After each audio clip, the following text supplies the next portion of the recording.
বন্ধুরা, আজ আমি এসেছি শ্রী ধামেশ্বর মহাপ্রভু মন্দির, যেটা বিষ্ণুপ্রয়াদ সেবিত মহাপ্রভু মন্দির।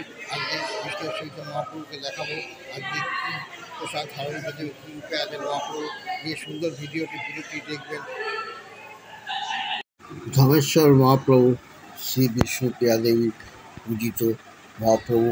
তিনি যখন এখানে একসময় পাদুকা পুজো করতেন, যখন মহাপ্রভু সন্ন্যাসে চলে গেলেন, তখন পাদুকা নিয়ে তিনি বিষ্ণুপ্রিয়া দেবী পূজিত করতেন। সঙ্গে আমার বংশী ঠাকুরও ছিল।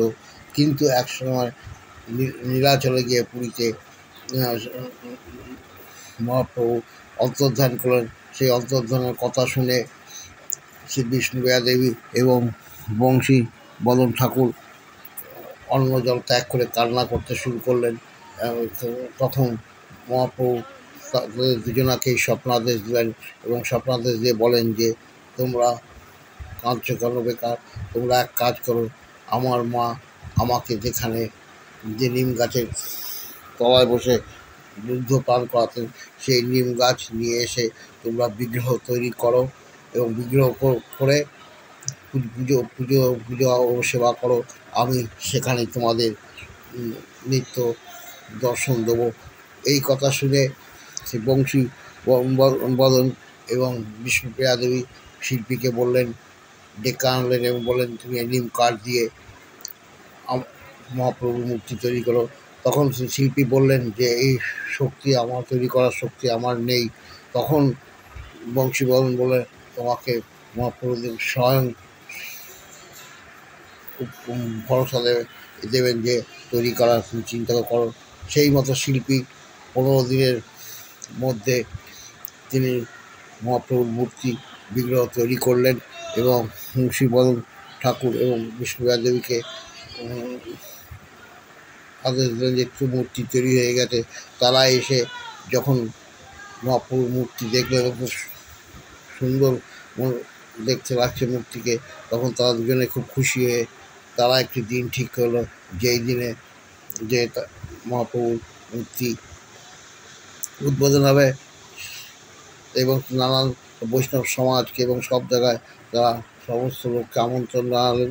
সেই সময় থেকে মূর্তি প্রতিষ্ঠা হয় এবং আজও সেই মূর্তি আমাদের পুজো হয়ে আসছে, নিত্য প্রয়োজনীয় পুজো আসছে। তারপরে নবদ্বীপ মহাপ্রভু মন্দিরে, এইটা বিষ্ণুপ্রিয়া সেবিত মন্দির, এখানে সেই মন্দির মহাপ্রভুর মূর্তি তৈরি হয়েছে। তারপরে আজও পর্যন্ত সেই মূর্তি রয়েছে। এখানে মহাপ্রভু বংশধরেরা পরস্পর এই মূর্তিকে পুজো সেবা করে আসছে এবং নিত্য পুজো অনুষ্ঠান হয় এবং এছাড়া মন্দিরের সব রকম অনুষ্ঠান এখানে মহাপ্রভু মূর্তিকে কেন্দ্র করা হয়। তা এইখানের জন্য এই মহাপ্রভু পাড়ায় এই মূর্তি বিষ্ণুপ্রিয়া দেবীর হাতে। আগে পুরনো মন্দির ছিল, এখন নতুন মন্দির করেছে।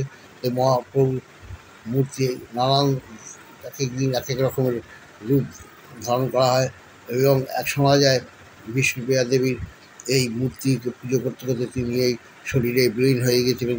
যাই হোক, শোনা যায় এবং আজও সেই বিষ্ণুপ্রিয়া সেবিত মূর্তি এখানে রয়েছে।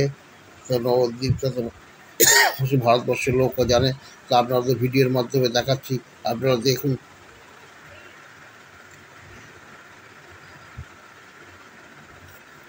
এই দেখতে পাচ্ছেন সমস্ত লোক সব আসে মহাপ্রভু দর্শন করে এবং সেখানে আসলে মনকে একটি আলাদাই মহাপ্রভু খুব এখানে আছেন, তার পরিবেশ দেখলেই বোঝা যায় এবং সারা দেশের লোক ছুটে আসে হরিনাম সংকীর্তনের।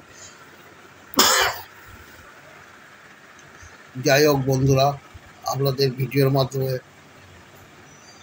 মূর্তিটি দেখালাম এবং তার পাদুকাগুলো আপনারা দেখতে পাবেন, সামনেই রয়েছে।